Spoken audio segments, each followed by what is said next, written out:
وہ ایک گناہگار بنی اسرائیل کی اس کی کہانی موجود ہے کہ وہ آیا اور نیکوکار سے اس نے کوئی بات کی تو اس نے اس کو جھٹک دیا، اور وہ اتنا نیکوکار تھا جب وہ چلتا تھا تو بادل اس کے اوپر سایہ کرتا تھا، اللہ نے اس کو اتنا نوازا ہوا تھا، لیکن گناہگار کو دیکھ کر کے اس کے اندر نفرت کے جذبات پیدا ہوئے، اس نے کہا میرے سے بات نہ کر، پیچھے ہٹ جا، اللہ اکبر۔ تو وہ بیچارہ بڑا رویا کہ مالک میں اتنا گناہگار ہوں کہ تیرے پاک بندے مجھے اپنے پاس بٹھانے کے لیے بھی تیار نہیں۔ دل ٹوٹا، شکستگی پیدا ہوئی، کہا لیکن مالک تیری مرضی، اور واپس پلٹا۔ لیکن جب واپس پلٹا تو وہ بادل کا سایہ جو اس نیکوکار پہ تھا وہ سایہ اس گناہگار کے سر پہ آ گیا۔ تو وہ کرم نوازی جس پہ فرما دے، اس کے سارے بندے ہیں۔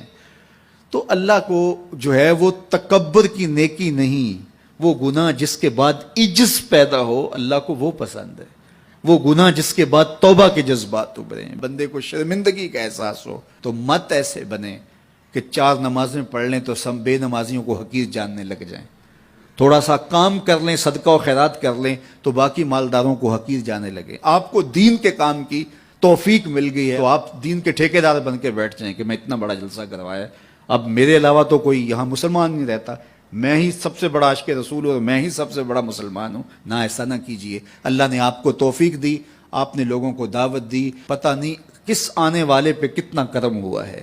یہ تو ان کی رحمتیں ہیں، وہ جس پہ چاہے جیسے چاہیں برس جائیں۔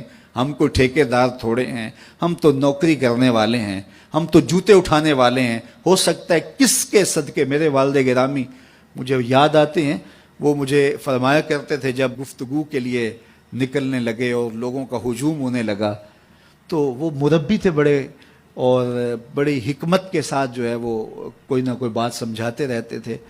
تو ایک دن فرمانے لگے کہ ایک خطیب تھا، بظاہر اچھا خطاب کرتا لیکن اندر سے کوئی اتنا اچھا نہیں تھا۔ تو جب وہ فوت ہو گیا تو وہ بخشا گیا تو اس نے اللہ سے کہا کہ میرے مالک، میرا تو کوئی عمل ہی نہیں ہے کہ میری بخشش ہوگی اور میری مغفرت ہو گئی۔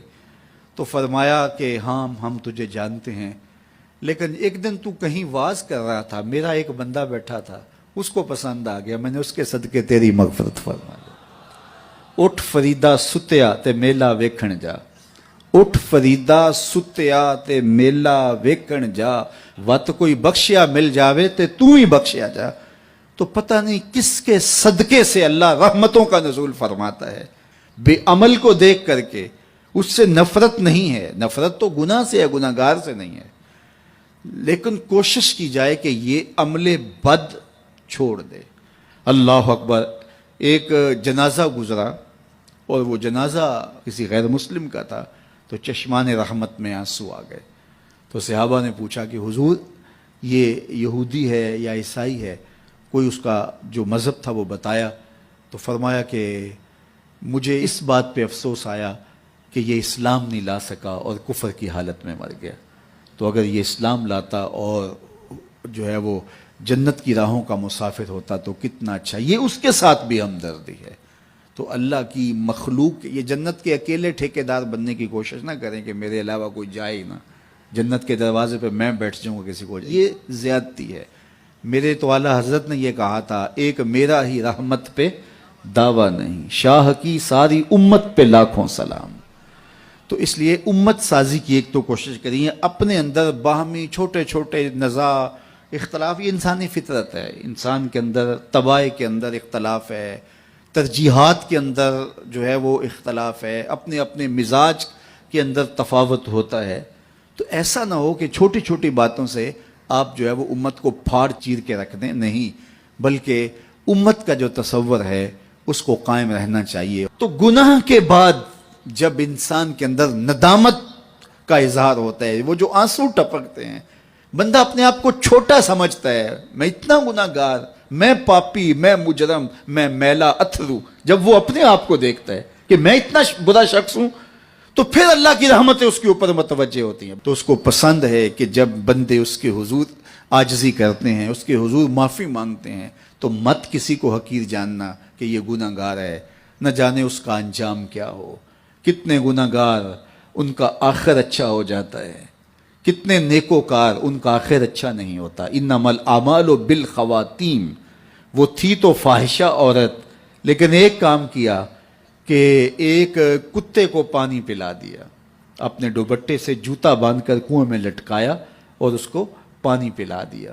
حدیث پاک میں آتا ہے اللہ اس کے صدقے سے اس کی خطائیں معاف فرما دی۔ اور ایک نے بلی کو مار دیا خاتون کو، اور وہ جہنم کی آگ میں جلنے لگی۔ اس لیے کون کس کا انجام کیا ہوتا ہے؟ ہمارے بزرگ فرماتے ہیں کہ بچے سے پیار کرو کہ اس کے گناہ کم ہیں، اور بڑے سے پیار کرو اس کی نیکیاں زیادہ ہیں، اس کی نیکیاں زیادہ ہیں۔ چھوٹے سے اس لیے پیار کہ اس کے گناہ کم ہوں گے، اور بڑے سے اس لیے پیار کہ اس کی نیکیاں زیادہ ہوں گی۔ اور اسی طرح جو ہے وہ خیال کرو کہ ہو سکتا ہے اس کا انجام بخیر ہو جائے اور اس کا آخر کتنا خوبصورت ہو، تو مت کسی کو حقیر جانیے گا۔ ایک میرا ہی رحمت پہ دعویٰ نہیں، شاہ کی ساری امت پہ لاکھوں سلام۔ تو حضور کی امت سے پیار کرو، مخلوق خدا کو جوڑنے کی کوشش کرو۔ اور آقا کریم علیہ الصلوۃ والسلام نے یہ جو امت کا تصور دیا اور کہاں کہاں سے لا کے کہاں کہاں کے افراد کو ایک گروہ میں، ایک جماعت میں اور ایک امت کے اندر پرویا، ایک لڑی کے